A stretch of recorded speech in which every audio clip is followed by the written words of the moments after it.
Assalamualaikum warahmatullahi wabarakatuh. Selamat pagi, selamat siang, selamat sore, dan selamat malam semuanya.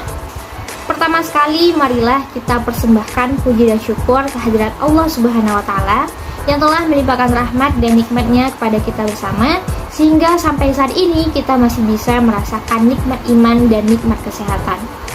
Selanjutnya, salawat berangkaikan salam semoga senantiasa tercurahkan kepada Nabi besar Muhammad SAW. Yang saya hormati Ibu Malta Nelisa S.O.Senhum selaku dosen pengampu mata kuliah Dokumentasi Informasi Minangkabau, dan seterusnya kepada teman-teman yang insya Allah dirahmati oleh Allah. Pada kesempatan kali ini, saya akan mempresentasikan salah satu materi dari mata kuliah Dokumentasi Informasi Minangkabau, yakni kearifan lokal. Sebelumnya, perkenalkan, nama saya Rusda Hidayat Yasana dengan NIM 21234044, berasal dari Program Studi Perpustakaan dan Ilmu Informasi. Baik, kita masuk materinya. Yang pertama, saya akan membahas mengenai pengertian atau definisi dari kearifan lokal. Dapat dipahami bahwa kearifan lokal merupakan suatu aktivitas yang dilakukan oleh masyarakat setempat berdasarkan pengalaman dan pengetahuan yang didapatkan secara turun-temurun, di mana pengetahuan dan pengalaman tersebut akan digunakan atau ditujukan untuk melestarikan sumber daya alam dan juga untuk memenuhi kebutuhan hidup masyarakat setempat. Kearifan lokal ini dapat dibedakan menjadi dua. Yang pertama ada kearifan lokal yang berwujud nyata dan kearifan lokal yang tidak berwujud.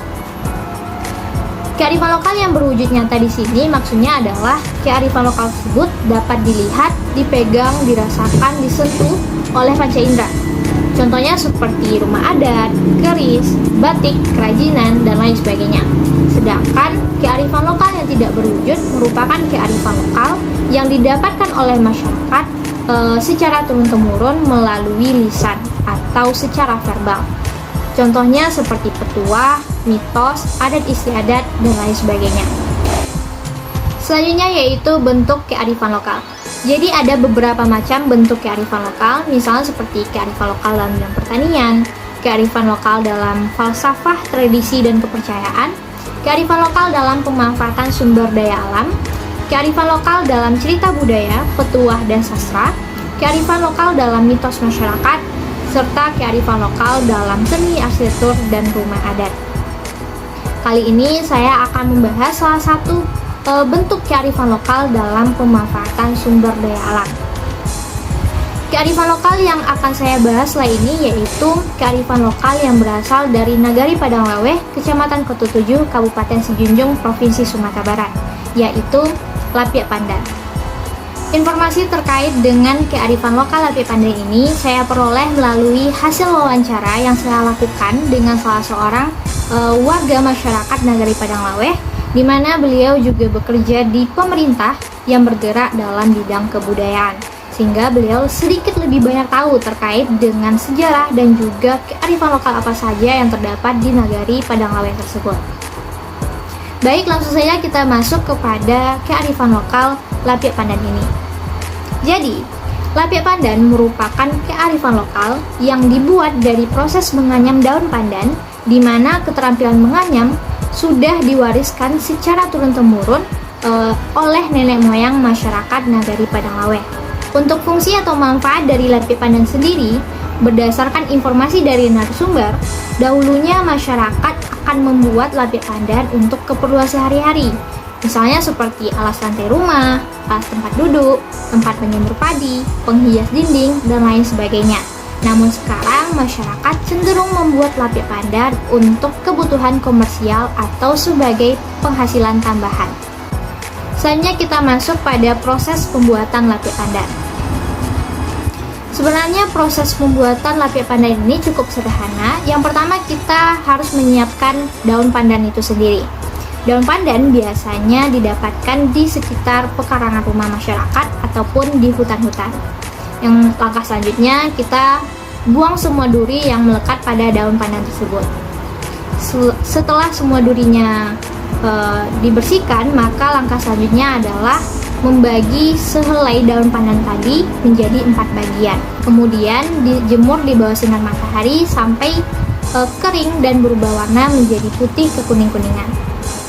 Setelah kering, maka daun tadi dilenturkan menggunakan kayu atau bilah bambu, di mana masyarakat Nagari Padang Lawe menyebutnya dengan penyangwi. Itu semacam bilah dengan ukuran sekitar 20 cm, di mana pinggirannya sudah dihaluskan. Fungsi untuk melenturkan daun ini adalah untuk memudahkan dalam proses menganyam nantinya. Setelah daun tadi dianyam, maka dijemur kembali di bawah sinar matahari sampai semua kadar air dalam daun tadi benar-benar hilang. Informasi selanjutnya yang saya dapatkan terkait dengan kearifan lokal Lapik Pandan ini, yaitu sehubungan dengan produksi Lapik Pandan di Nagari Padang Lawe saat ini. Menurut keterangan dari narasumber, beliau mengatakan bahwa produksi Lapik Pandan di Nagari Padang Lawe dapat dikatakan menurun karena tanaman pandan sudah cukup sulit untuk ditemukan dan jumlahnya tidak sebanyak dulu lagi. Di samping itu, generasi muda Nagari Padang Lawe juga kurang memiliki minat yang besar terhadap kearifan lokal ini, sehingga dari tahun ke tahun produksinya semakin menurun. Melihat kondisi tersebut, pemerintah daerah berupaya untuk memotivasi dan memberikan dukungan kepada masyarakat setempat agar senantiasa selalu memproduksi dan tidak berhenti untuk melestarikan kearifan lokal tersebut. Pemerintah daerah semakin gencar untuk mempromosikan Lapik Pandan keluar daerah, sehingga pada akhirnya distribusi Lapik Pandan bisa mencapai jangkauan yang luas, yaitu sampai keluar daerah. Sebelumnya, distribusi Lapik Pandan Nagari Padang Lawe hanya dilakukan di dalam daerah saja. Masyarakat biasanya akan menjual Lapik Pandan di pasar-pasar yang ada di wilayah kabupaten saja. Namun sekarang sudah meningkat keluar daerah. Contohnya, masyarakat akan menjualnya ke Kabupaten 50 Kota, Kuantan Senggigi, Indragiri Hulu, dan masih banyak lagi. Poin terakhir yang akan saya bahas yaitu makna kearifan lokal bagi masyarakat setempat. Lapik Pandan merupakan kearifan lokal yang membutuhkan keterampilan menganyam, di mana keterampilan menganyam ini diperoleh oleh masyarakat secara turun-temurun sejak zaman dahulu. Lapik Pandan merupakan salah satu kearifan lokal yang sangat berharga bagi masyarakat di Nagari Padang Lawe, karena selain merupakan suatu warisan budaya, kearifan lokal ini juga dapat menjadi sumber penghasilan bagi masyarakat, sehingga dapat menyejahterakan kehidupan masyarakat di Nagari Padang Lawe. Demikianlah pembahasan saya terkait materi tentang kearifan lokal. Saya akhiri dengan Assalamualaikum warahmatullahi wabarakatuh.